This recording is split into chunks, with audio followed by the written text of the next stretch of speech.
Aquí inicia La Fosa Escéptica, un lugar para ejercitar la mente, con Alfonso Villalpando. Hola, este es un video muy especial, en el cual no solo le voy a dar la razón a los creyentes religiosos, sino que lo hago con el único propósito de reconciliarme un poco con ellos.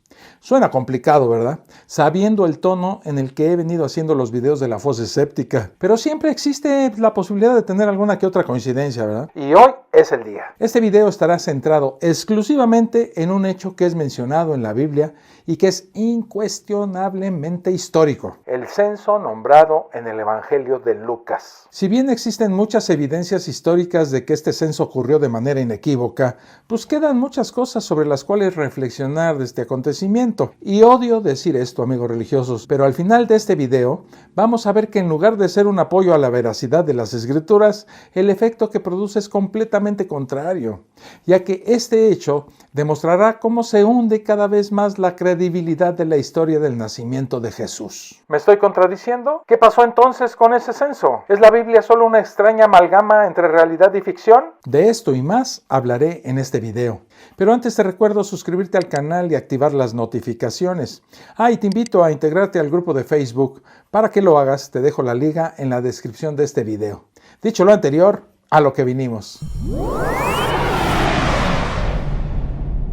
La Biblia nos relata de manera muy específica este asunto del censo y lo podemos encontrar fácilmente en Lucas 2, 1 al 3. Y dice así: Aconteció en aquellos días que se promulgó un edicto de parte de Augusto César, que todo el mundo fuese empadronado. Este primer censo se hizo siendo Cirenio gobernador de Siria, e iban todos para ser empadronados, cada uno a su ciudad. Bueno, así tal y como lo cuenta el Evangelio de Lucas, que no escribió ningún Lucas, hubo un censo decretado por Quirino, Cirenio según la Biblia, el cual tuvo lugar 37 años de que Octavio derrotara a Antonio en la batalla naval de Accio, el 2 de septiembre, según nuestro amigo Flavio Josefo, lo que correspondería al año 6 de la era común. Publio Sulpicio Quirino, que vivió entre el año 51 antes de la era común hasta el 21 de la era común, fue un aristócrata del Imperio Romano, miembro del Senado y además cónsul. Tras la destitución de Arquelao, hijo de Herodes el Grande, Quirino llegó a Siria, enviado por César Augusto, para hacer el censo de los bienes con el interés de establecer el pago de impuestos. A Quirino le acompañaba Coponio, que a pesar de su nombre, lo llevaban para que gobernara a los judíos. Como Judea había sido anexada a Siria, Quirino la incluyó en el censo, total ya estaban ahí, ¿verdad?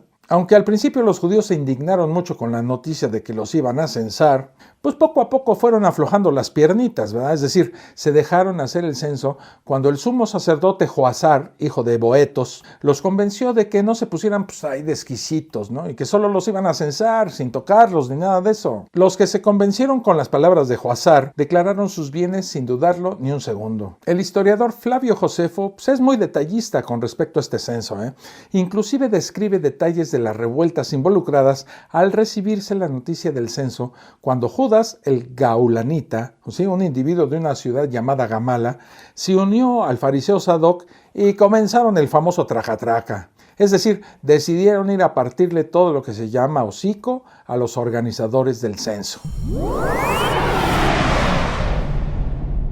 Hasta ahora no hay problemas, La Biblia está en lo correcto. Inclusive algunos religiosos que estén viendo este video de seguro van a tomar mis palabras como una extraordinaria evidencia de la veracidad de todo lo relatado sobre el nacimiento de su ídolo, el llamado Mago de Nazaret. Pero siento mucho decepcionarlos, amigos religiosos, porque estoy seguro de que ustedes, queridos creyentes, no han notado en todo este relato un error del tamaño del trasero de las Kardashians. El enorme error es este: los acontecimientos del nacimiento de Jesús se llevan a cabo durante el mandato de Herodes el Grande. Es bien sabido que Herodes muere en el año 4 antes de la era común. Por esto se establece más o menos esta fecha como la del nacimiento de Jesús. Pero Quirino fue gobernador en el año 6 de la era común. Esto indica que la Biblia tiene un enorme error de 10 años. Y otro grave error que cualquiera que lo vea va a notar inmediatamente es que el versículo 1 del capítulo 2 dice esto: Aconteció en aquellos días que se promulgó un edicto de parte de Augusto César que todo el mundo fuera empadronado. ¿Lo notaron? Es un error garrafal, es obvio,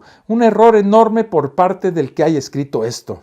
El censo no fue en todo el mundo, como leemos en este versículo. Se realizó solamente en Siria y en Judea, que había sido anexada a Siria. Gran error para un libro que supuestamente está inspirado por el mismo mismísimo Dios. Veamos ahora varios detalles puntuales que nos hacen llegar a la conclusión de que esto del censo fue solo un intento, muy malo por cierto, de darle a la fábula del nacimiento de Jesús un desesperado tinte histórico. Empezamos porque el relato de Lucas nos dice que el jefe de la familia debe trasladarse junto con el resto de ella a su pueblo de origen. Para que no haya duda de que esto es un error de mi parte, veamos lo que nos dice sobre esto el Evangelio de Lucas 2, 4 al 5. Y José subió de Galilea, de la ciudad de Nazaret, a Judea, a la ciudad de David, que se llama Belén, por cuanto era de la casa y familia de David, para ser empadronado con María, su mujer, desposada con él, la cual estaba encinta. Esto es sin duda una vil mentira, ¿eh?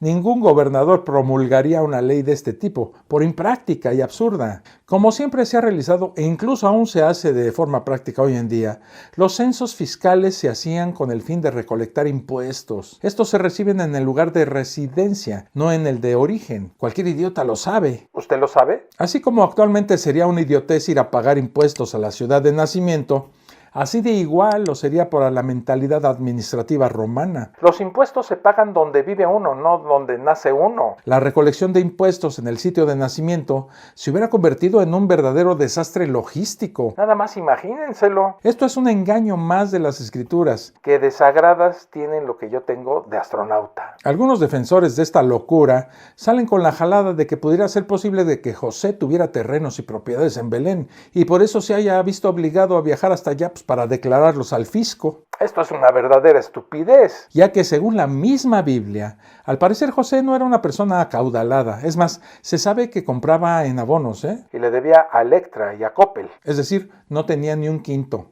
Veamos un solo ejemplo para comprobar la pobreza en la que vivía José. La encontramos en el Levítico capítulo 12, 6 al 8. Cuando los días de su purificación fueren cumplidos, por hijo o por hija, traerá un cordero de 1 año para holocausto y un palomino o una tórtola para expiación a la puerta del tabernáculo de reunión al sacerdote. Y él los ofrecerá delante de Jehová y hará expiación por ella y será limpia del flujo de su sangre. Esta es la ley para la que diere a luz hijo o hija. Y si no tiene lo suficiente para un cordero, tomará entonces 2 tórtolas o 2 palominos, uno para el holocausto y otro para expiación, y el sacerdote hará expiación por ella y será limpia. Ok, entonces ya sabemos que si el tipo no tiene dinero como para comprar un cordero, pues puede irse por el paquete más económico y hacer el ritual con un par de palomas o tórtolos. Ahora veamos qué fue lo que pudo comprar José. Esto está en Lucas 2:24. Y para ofrecer conforme a lo que dice en la ley del Señor, un par de tórtolas o 2 palominos. Amigos,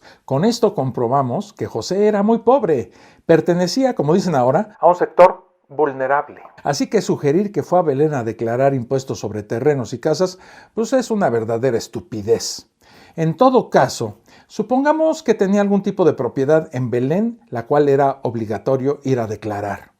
Es ilógico que se trasladara hasta allá con su esposa en pleno estado de embarazo. La presencia de la mujer ni era necesaria y él podría haber ido solo. En los censos romanos, el cabeza de familia declaraba cuántas personas dependían de él. Hay que tomar en cuenta una cosa, este tipo de censos no son del tipo en chinga. No. Como lo sugiere el que escribió el Evangelio de Lucas, No. Generalmente estos censos solían durar semanas o incluso meses. Es imposible que José hiciera viajar a su mujer en un avanzado estado de gestación.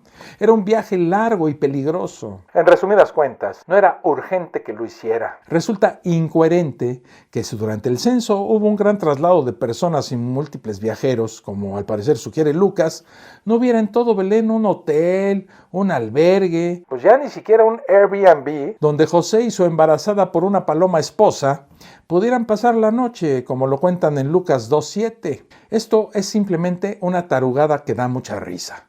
Las ciudades se preparaban con habitaciones y hospedaje para hacer negocio con los viajeros, y ni siquiera en la época de las peregrinaciones obligatorias se llenaban los albergues. O sea, había más oferta que demanda. Además, pues recuerden que José y María tenían un pariente muy cerca de Belén, Isabel, que era la mamá de Juan el Bautista, que bien podría darles alojamiento, ¿verdad? Y si José tenía algún tipo de propiedad o terreno en Belén, pues hubieran pasado la noche con Isabel y no hacer que la pobre embarazada María sufriera del suplicio y el peligro, pues de dar a luz en un corral. Esto es simplemente absurdo. La ley de los judíos era muy clara. Cuando el niño cumplía los 8 días de nacido, había que someterlo al siempre hermoso y tierno procedimiento de la circuncisión. Esta operación quirúrgica completamente innecesaria, pero religiosamente obligatoria, la podemos encontrar en Lucas capítulo 2 versículos 21 al 24. Veamos qué dice. Cumplidos los 8 días para circuncidar al niño, le pusieron por nombre Jesús, el cual había sido puesto por el ángel antes que fuese concebido. Y cuando se cumplieron los días de la purificación de ellos, conforme a la ley de Moisés, le trajeron a Jerusalén para presentarle al Señor, como está escrito en la ley del Señor. Todo varón que abriere la matriz será llamado santo al Señor, y para ofrecer, conforme a lo que dice la ley del Señor, un par de tórtolas o 2 palominos. El versículo 22 dice que debieron esperar ambos los días de la purificación para hacer el sacrificio en el templo de Jerusalén. Este es otro desastroso error. El padre no necesita purificarse, solo la madre. Por lo tanto, lo que dice que se cumplieron los días de la purificación para ellos, pues es otra mentira más que hay que agregarle al gran costal de las mentiras que contiene la Biblia.